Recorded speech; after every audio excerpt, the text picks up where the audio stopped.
Hello दोस्तों, स्वागत है आपके इस बहुत ही खास वीडियो में जिसमें हम आज आपके लिए रियल नंबर्स का लेक्चर नंबर 4 लेकर आए हैं। ठीक, लेक्चर नंबर 4। तो इसमें हम लास्ट टॉपिक जो डिस्कस करेंगे, ठीक, वो है √2। इज √2 इज इरेशनल नंबर और नॉट? ओके, सो बात करेंगे हम लोग √2 इरेशनल है या रैशनल है।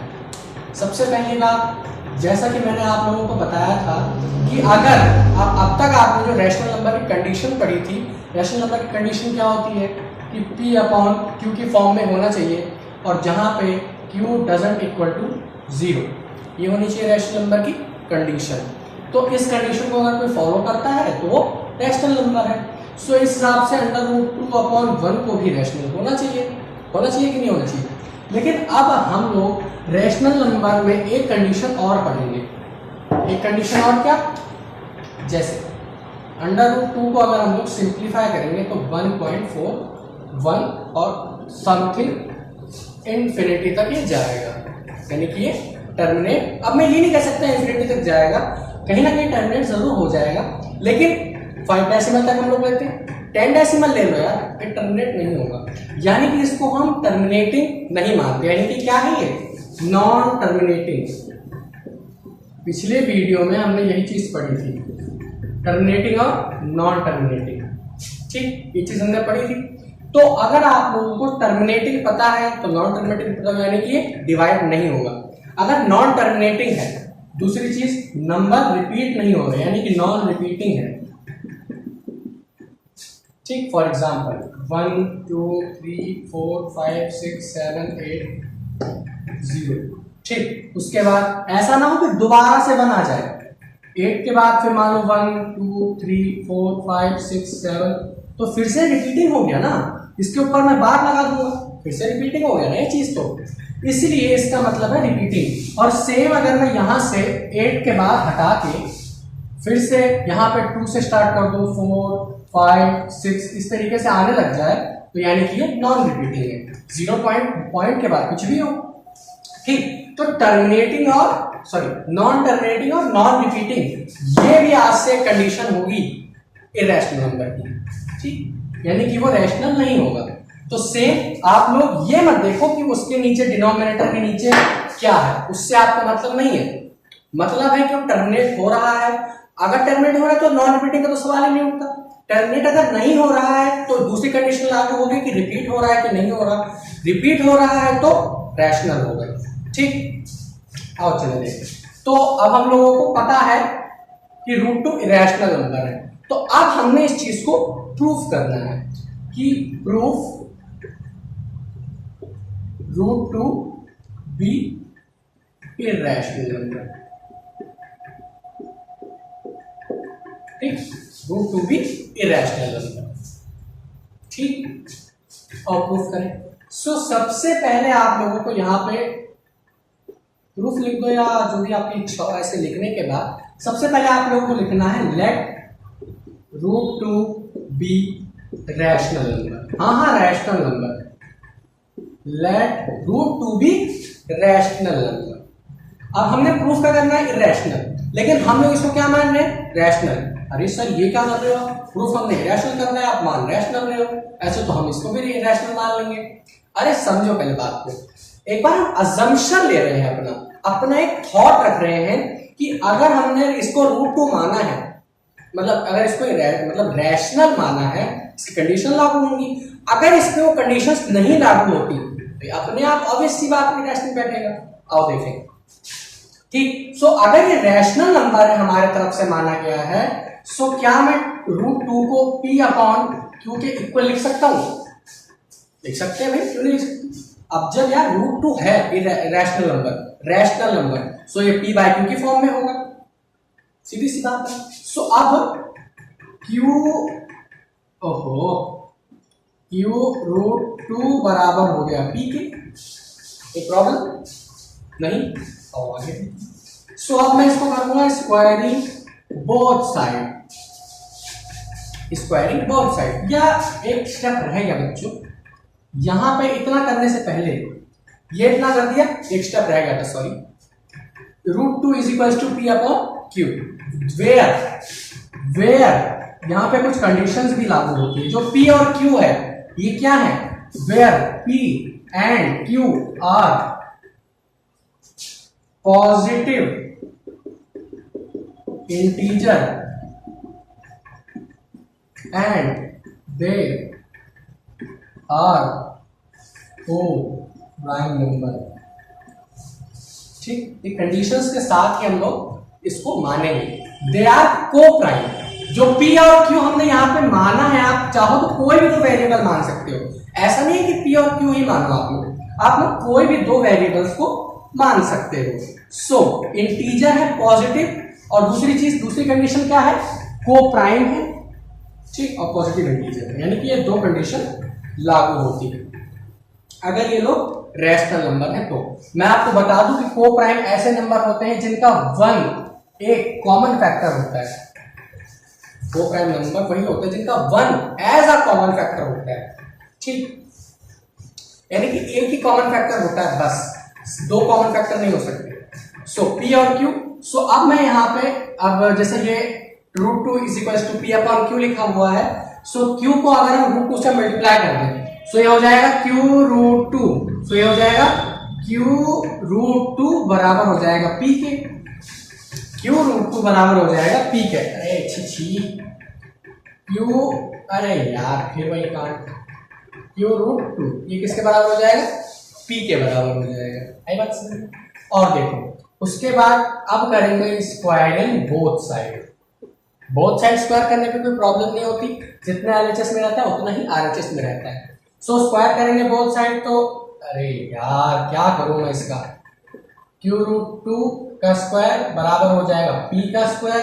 सो यहां से कितना बचेगा, 2Q² बराबर P स्क्वायर। सो आप लोग जैसा कि देख सकते हो ये हमारे पास इक्वेशन आ गई, तो इसको हम लोग इक्वेशन नंबर 1 मान लेते हैं। ध्यान रखना इक्वेशन। इतना करने के बाद फिर साइड में आपको इसके लिए एक थ्योरम लिखनी है। थ्योरम क्या है कि इफ P डिवाइड्स Q², यानी कि P डिवाइड Q, सबसे पहले सिंपली लेते हैं। इफ P डिवाइड्स Q, तो P यहां नीचे आ जाएगा, तो हो जाएगा 2Q/P। ठीक, आई बात समझ में? If P divides Q, then P² also divide Q। अगर P Q को डिवाइड कर रहा है तो उनका स्क्वायर्स भी आपस में डिवाइड होंगे, ये बात मानते हो? ये है थ्योरम नंबर 1। आप लोग अपनी बुक खोलोगे आपको वहां पे मिल जाएगी। ठीक, तो डिवाइड करते हैं। अगर ये लोग आपस में, ये देखो यहां पे इसका मतलब क्या हुआ, यानी कि ये आपस में इसका फैक्टर है, तभी तो डिवाइड में हो रहा है, तभी तो डिवाइड हो रहा है ना भाई। अगर फैक्टर है तो डिवाइड नहीं हो, अगर फैक्टर नहीं होता तो डिवाइड नहीं होता। ठीक, तो यहां से ये इसका फैक्टर हुआ। सो ये थ्योरम लिखने के बाद अब आप लोगों को थ्योरम नीचे से साइड में लिखनी है, तो इतना नोट कर लो फिर आगे बताएंगे। ओके, कर लिया नोट? चलो मिटा दें। आओ जी, इसलिए इसमें नोट करने वाले की बात समझ जाओ एक बार बस। रट, अब यार नहीं समझ आती तो रट्टा ही मारने का ऑप्शन दूंगा मैं लास्ट में, लेकिन फिलहाल जहां तक हो सके इसको समझ लो। ठीक, इतना समझ में आया? हमारे पास क्या बचा था लास्ट टाइम, 2Q² बराबर P²। थ्योरम हमने कौन सी डाली थी यहाँ पे, अरे यार थ्योरम 1.1 यार 10.1 को डाल दें। मेरा ना यार दिमाग एक बार ठीक नहीं है, पढ़ा था पहले पढ़ा था तो सही रहता था, अब पता नहीं क्या हो गया। ठीक, थ्योरम 1.1 डाल दें, ये आ गया। अब मैं यहाँ पे एक अनदर वैल्यू को इसमें पुट डाउन कर दूंगा, एक अदर वैल्यू को मैं पुट डाउन कर दूंगा। यार अब ये मत सवाल उठाना यार, इंट्रिंसिक प्रॉपर्टी। यार मैटर को जानते ही होंगे आप लोग,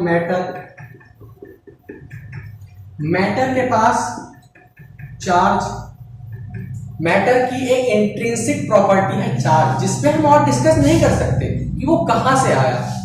मैटर की एक इंट्रिंसिक प्रॉपर्टी है चार्ज। ठीक, अगर मैटर है तो चार्ज होगा, लेकिन अगर चार्ज है तो ये जरूरी नहीं कि मैटर भी हो। ठीक, चलो तो सेम इंट्रिंसिक प्रॉपर्टी मान के चलो इसको। सो हम यहाँ पे let P by 2C, sorry by नहीं मतलब बराबर, P की वैल्यू हम लोग यहाँ पे 2C मान लेते हैं। मान ली हमने यहाँ पे वैल्यू, फिर अब पुट कर देते हैं, या सिर्फ इंट्रिंसिक प्रॉपर्टी मान लो इसको, ठीक, इंट्रिंसिक प्रॉपर्टी, और फिर 2C स्क्वायर। आप कोई भी वेरिएबल ले सकते हो यहाँ पे, जरूरी नहीं है कि वही वेरिएबल हो। फिर तीसरी चीज देखें, सो Q स्क्वायर बराबर हो जाएगा 4C स्क्वायर बटे 2, सो 2 से 2 कैंसिल, सो Q स्क्वायर बराबर 2C स्क्वायर। अब यहाँ पे देखो आप लोग, C स्क्वायर सेम वही चीज, बिल्कुल वही चीज लिखी हुई है, तो सेम थ्योरम यहाँ पे भी काम करेगी। थ्योरम 1.1 सेम थ्योरम, बिल्कुल जरा भी अंतर नहीं है, सेम थ्योरम वर्क करेंगे यहाँ पे भी। सो अब आप लोग देखो, इसका भी Q फैक्टर है, इसका भी Q फैक्टर है, यानी कि 1 ही कॉमन फैक्टर होना चाहिए उनका, और दूसरा कोई कॉमन फैक्टर नहीं हो सकता।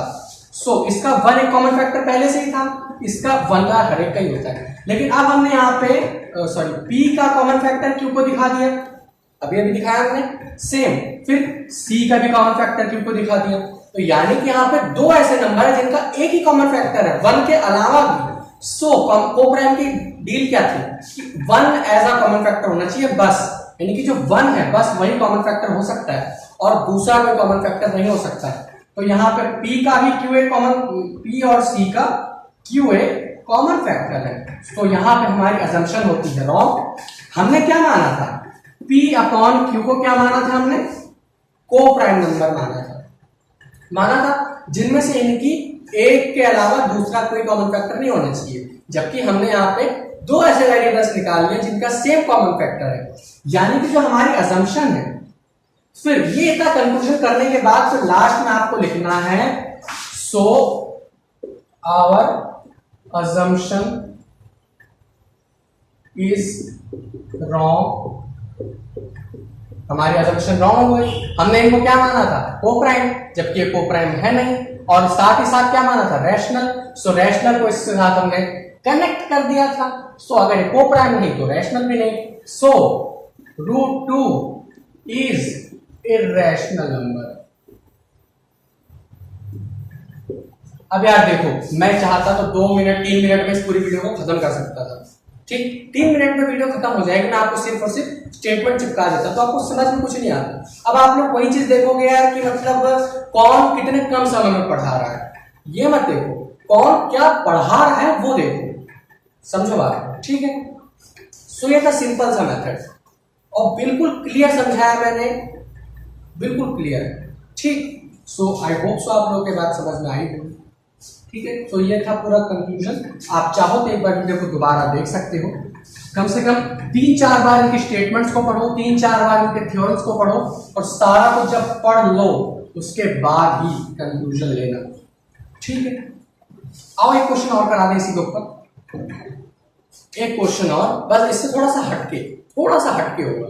देखो √2, √5, √3, √7 वगैरह वगैरह सब सेम है, लेकिन जो दूसरा वाला क्वेश्चन है सेम इसी तरीके से, प्रूफ 5 माइनस √3 या √2 कर दो यार, बी इर्रेशनल नंबर, वेयर, मैं आपको बता दूं यहाँ 3 कर दो, छोड़ो 2 मत करो। अगर आपके पास ऐसा क्वेश्चन आता है, proof 5 minus √3 B irrational number, so इसके बाद एक स्टेटमेंट और देगा वो, वेयर √3, √2, √5 वगैरह वगैरह जो भी है इस इर्रेशनल नंबर। हमें इस पूरे को इरेशनल प्रूफ करना है जिसमें से ये पहले से ही इरेशनल है, ठीक है। सो ये स्टेटमेंट आपको देगा, अगर नहीं गिवन है तो एक बार एग्जामिनर से कंसर्न कर लो आप लोग, ठीक। आओ देखें सेम प्रोसीजर, सबसे पहले आप लोगों को यहाँ सीधा मान लेना है, लेट 5 √3 बी इरेशनल, ठीक, इरेशनल मान लेना है। उसके बाद 5 माइनस √3 बराबर किसका हो जाएगा, P अपॉन Q के। सो यहाँ पे कैलकुलेशन है थोड़ी सी, 5 इज इक्वल्स टू हो जाएगा P upon Q plus root 3।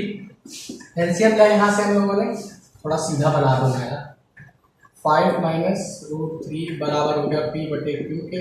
ठीक, तो यहाँ से 5 इज इक्वल्स हो जाएगा P upon Q plus root 3 के। एलसीएम लिया यहाँ से हम लोगों ने, तो 5 बराबर हो गया क्यू और P प्लस क्यू से क्यू कैंसिल आएंगे, क्यू रूट 3 से हो जाएगा 5Q बराबर P प्लस क्यू रूट 3। सो अब ये 5Q माइनस P बटे Q बराबर हो जाएगा रूट 3 के। अब देखो ये इतनी कैलकुलेशन करने के बाद आप लोगों को लास्ट में सिंपली ये लिखना, यहाँ पे क्या लिखा हुआ है कि where root 3 is irrational number. मैं आपको बता दूं कि इरेशनल नंबर कभी भी रैशनल नंबर के बराबर नहीं हो सकता। देखो ये जो स्टेटमेंट है ये क्या है, P अपॉन क्यू के फॉर्म में है, ये स्टेटमेंट है कि नहीं। देखो P अपॉन क्यू के फॉर्म में है स्टेटमेंट, तो इसका मतलब क्या हुआ है, ये रैशनल नंबर हुआ। हम यहाँ पे P और Q की वैल्यू निकालेंगे तो हमारे पास एक वैल्यू निकल के आएगी। ठीक, सो वैल्यू निकल के आएगी हमारे पास यहाँ से, तो ये क्या हो गया, रैशनल, जबकि ये बराबर किसके है, इरेशनल के। सो यहाँ पे सिंपली आप देख सकते हो इरेशनल कभी रैशनल के बराबर नहीं हो सकता, कभी नहीं हो सकता, इम्पॉसिबल। ठीक, क्या दूध चाय के बराबर हो सकती है, भले उससे बनी हो, बराबर तो नहीं हो सकती। ठीक, आप बच्चे को दूध पिलाते हो, क्या उसको भी चाय भी पिलाते हो कि बेटा ले चाय पीने तेरी हेल्थ बन जाएगी, कभी नहीं पिलाओगे। सो सेम, कभी दूध चाय के बराबर हो नहीं सकती, तो वो भी इम्पॉसिबल है। सो यहाँ पे इतना करने के बाद सिंपली लिखना है कि 5Q by P upon Q is rational number but root 3 is irrational number. So irrational number can't be equal to rational number. So that's why 5 minus root 3 is irrational number. आई बात समझ में। सो इस तरीके के दो क्वेश्चन हैं, तो ये दोनों के दोनों क्वेश्चन होप सो आप लोगों को समझ आ गए होंगे।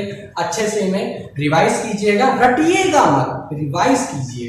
बहुत इंपॉर्टेंट क्वेश्चन है, 3 से 4 नंबर का क्वेश्चन आपके एग्जाम में 100% आएगा। 100% आप अभी मेरे से स्टैम्प पेपर पे लिखवा के अपने पास रखवा लो। ठीक, आप मेरा नंबर भी ले सकते हो 7982833034। ठीक, आराम से, मतलब 0.5 स्पीड पे सुन लेना क्या नंबर। ठीक, मेरे को कॉल करके अभी लिखवा के मैं आपको स्टेटमेंट व्हाट्सएप पे कर दूंगा। ठीक, तो ये 100% आएगा। ठीक है, सो एक क्वेश्चन आना है तो अच्छे से कर लेना। ओके, सो होप सो सारा कुछ समझ आ गया होगा। इससे पहले मैं बता दूं कि चैप्टर यहीं पे खत्म होता है। ठीक, पढ़ाई करते रहिए। All the very best.